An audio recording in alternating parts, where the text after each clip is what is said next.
Most people look at the Middle East and see ancient religious hatred. What they are actually looking at is the still smoldering wreckage of one of the most reckless acts of colonial cartography in modern history. This is not a story about religion. It is a story about two men, a ruler, and a straight line drawn across other people's lives.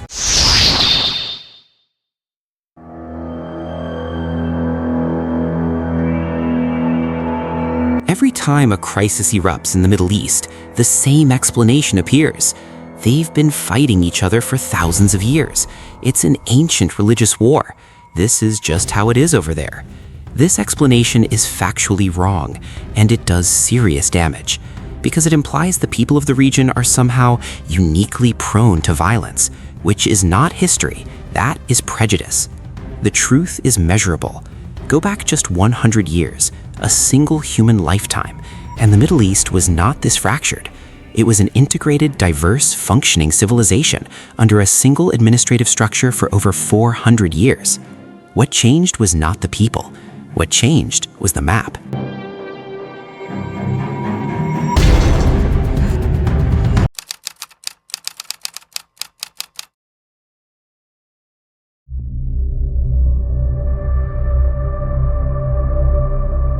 For over 400 years, most of the modern Middle East was governed by the Ottoman Empire. It was not perfect, no empire is, but it had a system. Borders were not hard lines, they were administrative zones. Sunni, Shia, Kurds, Christians, and Jews lived in a complex, layered social arrangement that had evolved over centuries. Cities like Baghdad, Damascus, and Beirut were cosmopolitan trading centers. Arabic, Persian, Kurdish, and Turkish coexisted. Then, the Ottomans backed the wrong side in World War I. They allied with Germany. Germany lost. The Ottomans collapsed. And into that vacuum stepped two men with a ruler and very different intentions from anyone who actually lived there.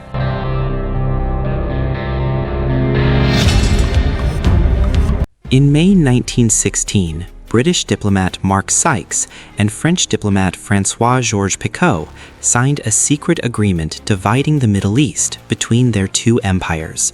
Britain took the south, France took the north. The line between them was literally drawn with a ruler across a map that neither man knew in detail. They did not consult a single Arab leader. They did not account for who was Sunni or Shia, Arab or Kurd, nomadic or settled. They wanted transit routes, oil access, and colonial leverage.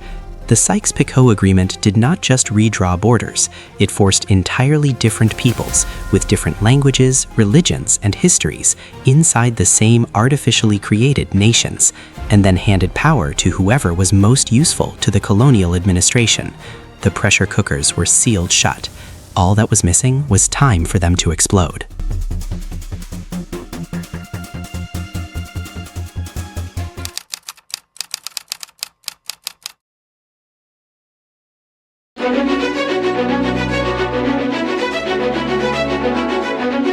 Here is the detail that almost never makes the news: the Kurds.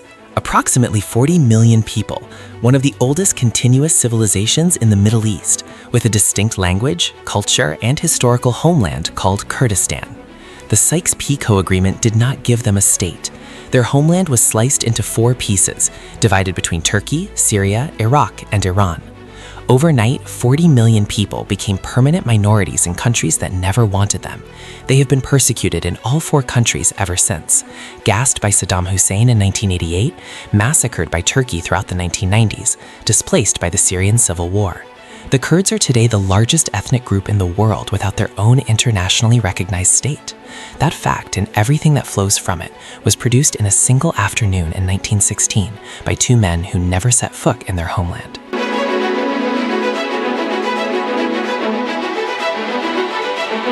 The colonial powers did not just draw bad borders, they actively designed instability into the system. The method was a tactic as old as empire itself: divide and conquer. In Iraq, the British elevated a Sunni minority to govern a Shia majority population. In Syria, the French elevated the Alawites, a religious minority making up roughly 12% of the population, to command the military. The logic was deliberate. A minority ruling a majority is always dependent on outside support to stay in power. It is always afraid, it is always repressive, and it is always grateful to the power that put it there. When the Europeans left after World War II, they had not built functioning democracies. They had built governments that could only survive through fear and authoritarianism. And when those governments eventually cracked, the artificial borders cracked with them.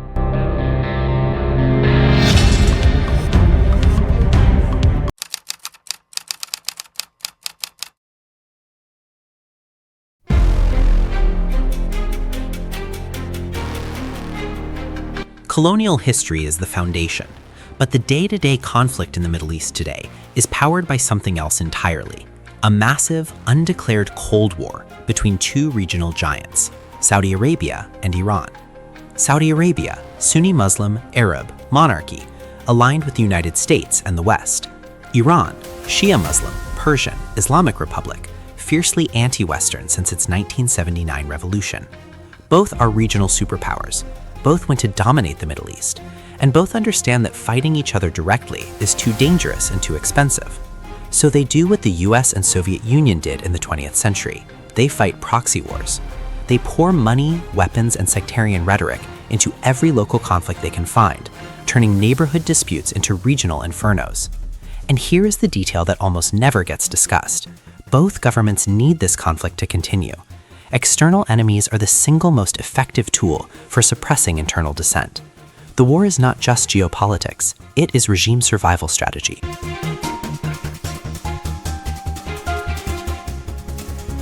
Yemen. When a Shia-backed rebel group called the Houthis overthrew the Yemeni government, Iran saw an opportunity, a foothold on Saudi Arabia's southern border. They backed the Houthis.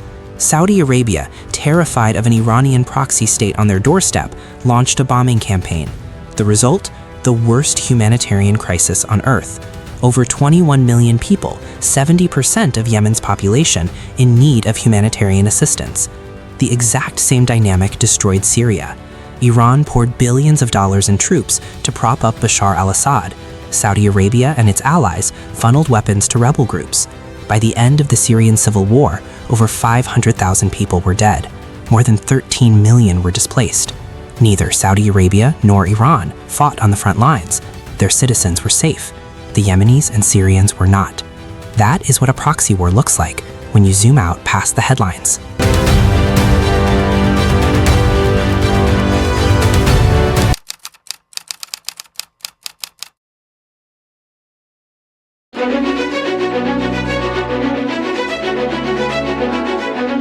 Now, the question, why does the rest of the world care so much? The answer begins on February 14, 1945, aboard the Uss Quincy, a U.S. Navy cruiser, anchored in the Suez Canal. President Franklin D. Roosevelt met with Saudi King Abdulaziz ibn Saud. The deal they made that afternoon is still the operating system of U.S. foreign policy in the Middle East today. American military protection in exchange for guaranteed Saudi oil flows to global markets. It worked, until it didn't. Because the global economy runs on oil, keeping the Middle East stable and friendly to Western interests became a pillar of U.S. national security. And every time a U.S. administration tried to enforce that stability, the intervention produced consequences no one planned for. Every single time.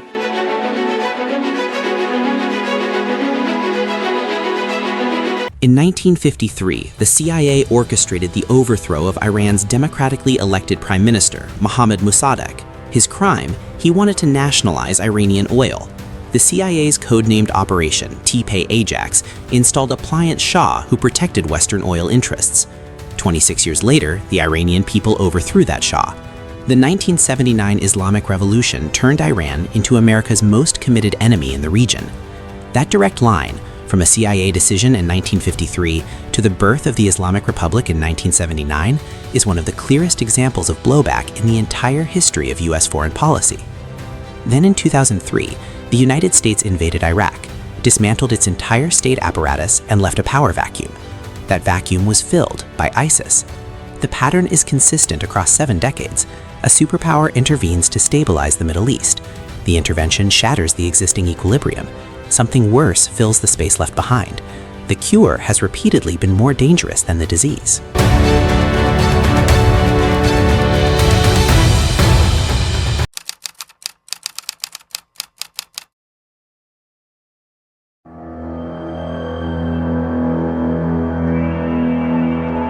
There is one more factor almost no major outlet connects clearly. The Middle East is one of the most water-scarce regions on Earth. The Tigris and Euphrates rivers, the two rivers that gave birth to the earliest human civilization, that made Iraq the cradle of agriculture, are both dying. Turkey has built a series of megadams upstream that have dramatically reduced water flow into Syria and Iraq. The Dead Sea is shrinking by over 1 meter per year. Aquifers across the region that took thousands of years to fill are being depleted in decades. As climate change accelerates desertification, and as the region's population continues to grow, the competition for water is becoming existential. The wars of the 20th century were fought over what was under the sand. The wars of the 21st century may be fought over what flows across it. And no colonial cartographer, no geopolitical strategist, and no superpower deal made on a warship planned for that.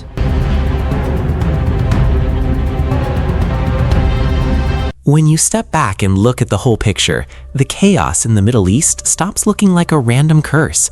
It looks like a system.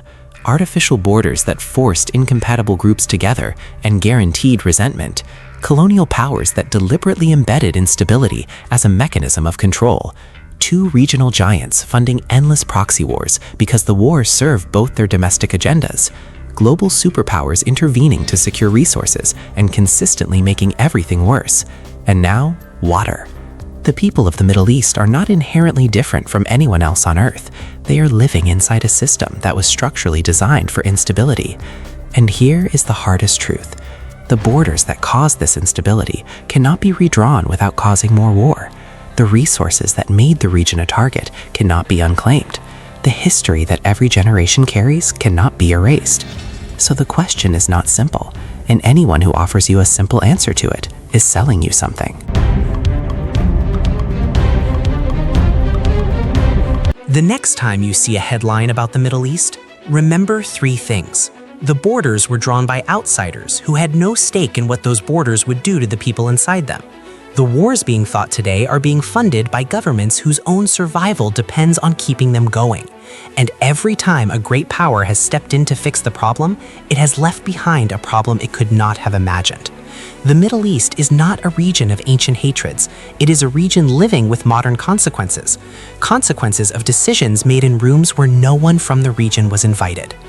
That distinction matters, because how you understand the problem determines whether you will ever be able to imagine a solution. If this video changed how you think about the Middle East, or challenged something you already knew, leave a comment below. Subscribe if you want history that explains the world you are actually living in, not the version that fits in a headline.